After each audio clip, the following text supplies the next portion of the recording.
Hey guys, welcome back to Power Stroke Boys. Today we're going to be installing a Evil Energy cold air intake kit on our 2015 GMC Yukon. Let's get started.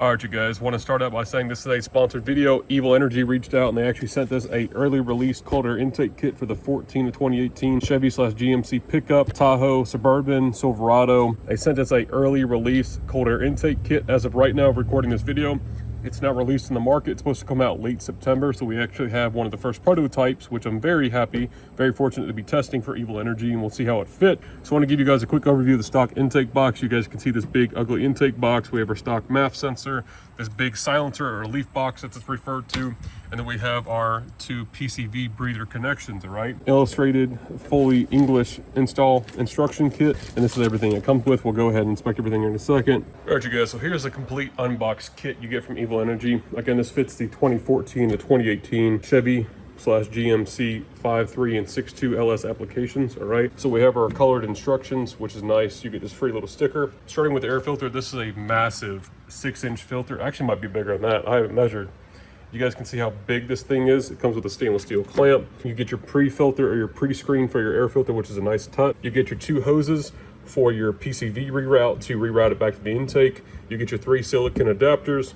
Also, you guys get some stainless steel worm clamps, different array sizes. You get your small ones for the PCV reroute hoses. You get some hardware. You get your anodized intake pipe that has your 2 inlets for your PCV reroute, all right? And then also, you guys have your big shroud. Now off camera, I went ahead and installed the weather stripping and the velocity stack adapter to go from a 4-inch up to this massive intake size, all right? And allowing this engine to breathe more is going to make some more power, give you better throttle response, and actually might boost your fuel economy 1 to 2 miles per gallon.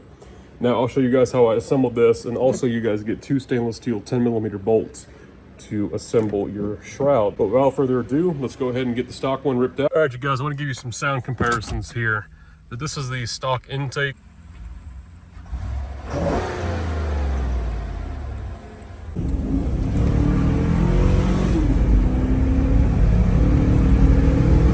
Go ahead, pull up on your release, pull your MAF sensor connector off, all right? This is going to be 2 Torx bits. We'll go ahead and take that off on the workbench, all right? You need to go ahead and remove this 8mm.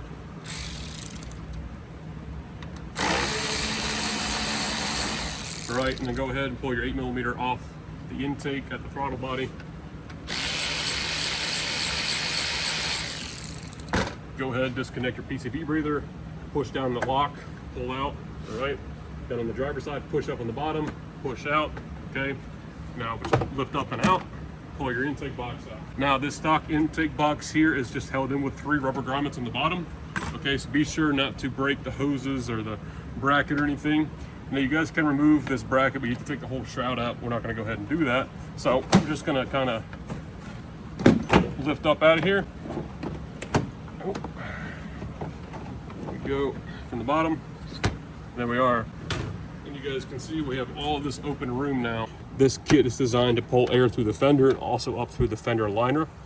Okay, now there's going to be 3 10mm bolts we need to go ahead and remove. All right, you guys, once you remove those 4 10mm bolts, you can go ahead and take out this windage tray, if you will.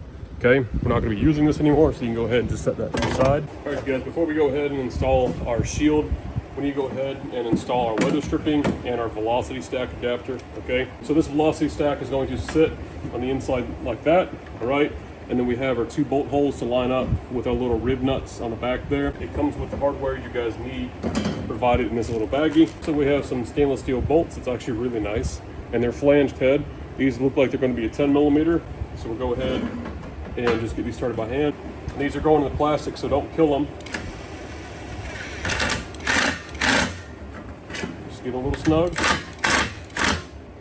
All right, there we go. So this is long enough to go all the way around, so we'll just start here at the bottom. Right? All right, there we go. We have our intake box all prefabbed up. We have a weather stripping on. We have a velocity stack adapter installed. I showed you how to install the weather stripping. We went ahead and installed our velocity stack with our 2 stainless steel 10mm bolts.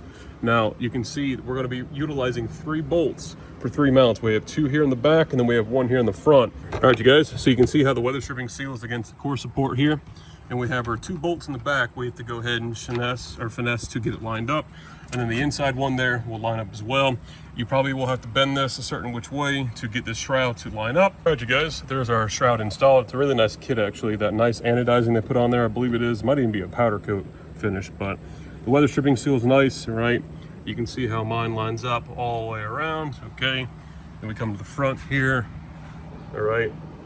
And again, the idea is it'll pull colder air coming in through the back of the fender, also coming up from the front of the fender liner there. All right, you guys, we need to go ahead and prep our intake tube. We need to go ahead and swap over the MAF sensor from the old box to the new intake pipe here. Okay, we need to go ahead and get our 2 hoses clamped on for our PCV reroute back to the intake manifold. And we do have provided clamps. Now, the stainless steel smaller bolts and washers are to mount the mass airflow sensor into the pipe here.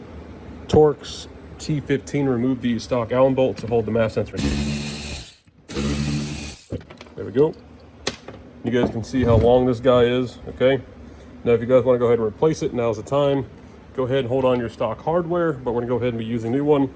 Now, make sure you guys orientate the flow correctly. Usually these guys have an arrow on them, so you guys can see the orientation, how I'm installing this here.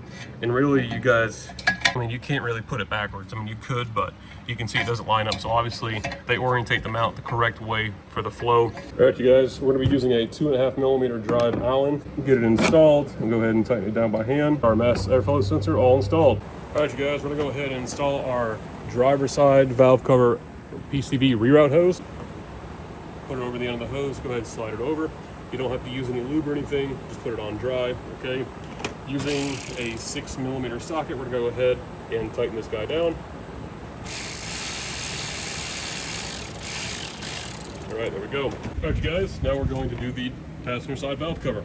Same thing, go ahead and orientate your clamp, match it up. All right, go ahead and slide it over. All right, just like that. Now, be careful, you guys don't arc against the alternator wire. So we're just going to twist the clamp a little bit. All right, there we go. But you guys, you can see we have our intake hoses on. Obviously, we're not going to use all this length here, and then we're going to have to twist them a little bit. So if we do need to, we can loosen the clamps up and orientate them correctly. But again, they're just straight pieces of hose. So as long as they're not bent and kinked, you guys can make a nice gradual S like there for an example. All right, we have our PCV hoses installed. We have our map sensor installed. Get a couple of our intake couplers. All right, now you guys will have 2 that go from 3.5 up to 4 inch. Is going to go to our velocity stack inside our intake pipe. All right, so we need to go ahead and put our intake adapter boots on.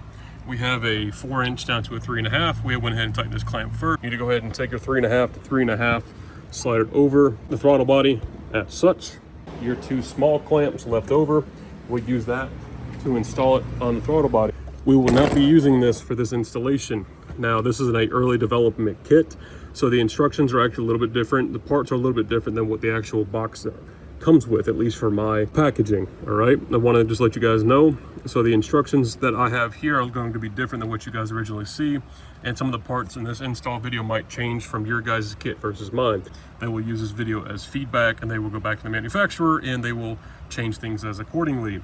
So again, we have this extra adapter here that we're not going to be using. All right, so go ahead and take one of your smaller clamps, slide it over, and then go ahead and take another one of your smaller clamps, orientate that. Now be mindful, you guys don't hit these little nubs on the electric fan assembly because it will scratch the coating off. But I've noticed this has been pretty resilient with being anti-scratch resistant and all that good stuff. And you guys can see the orientation of how the MAF sensor is going to orientate. So just make sure you guys clear those heater hoses and that AC line. We went ahead and we have our intake all prepped up. I went ahead and I slid this silicone adapter on the front first, all right? It's gonna make it much easier to maneuver this into the installation process. And here, you guys gotta just finesse everything to get it on here. All right, here we go. All right, you guys, we have our clamp tightened here. We have our throttle body clamps tightened. You guys can see it's a little bit close here on the stud of the electric fan assembly. All right, you guys, so I went ahead and readjusted this clamp. Not crazy about the gap here, but it is what it is. This front of this intake pipe is against the front of the throttle body, so I cannot get this pipe to go in anymore. We were able to get a little bit more clearance there, all right? And you guys can see we went ahead and got our PCV hoses back on. So I had to loosen this one up and I had to basically contour it to fit. Right, I didn't end up trimming anything, and then this one on the driver's side just went into place. So again, if you guys are having it where it's kinking, just loosen both of them up and then just let it gradually settle itself into place. Go ahead and plug our mass airflow sensor back in, just like that. Push our connector down, and then this wiring harness will just kind of tuck up there out of the way. All right, would be nice if they drilled an extra hole here inside the intake box to accommodate that wiring harness. Now I'm going to go ahead and use some K&N air filter oil to pre-lube this. All right, so oiling your filter is totally not necessary, but it definitely helps prolong the life and the service interval of your air filter from keeping it so dry. You can get this at AutoZone, Advanced, O'Reilly's, Walmart. This is just some K&N air filter oil. It's just to help collect the dust on the outside of the filter. Now we had to remove this bottom piece here because this filter is so big. We had to finagle it, and if we kept that stock windage straight down there, it would not be able to get this in. So make sure you guys remove that bottom plate. And we just need to go ahead and install it and take it for a ride. Screen mesh on, you guys can see this will act like another barrier. It just goes all the way up around the edge, and then we went ahead and put our clamp on. Make sure you guys orientate this so you guys can get to it. Usually I like to put them to the 3 o'clock, or you guys can put them toward the top, but that's personal preference. Tighten this guy down, take it for a ride. So we're gonna go ahead and put this to the top. All right, there we go. All right, first sound impression, here we go.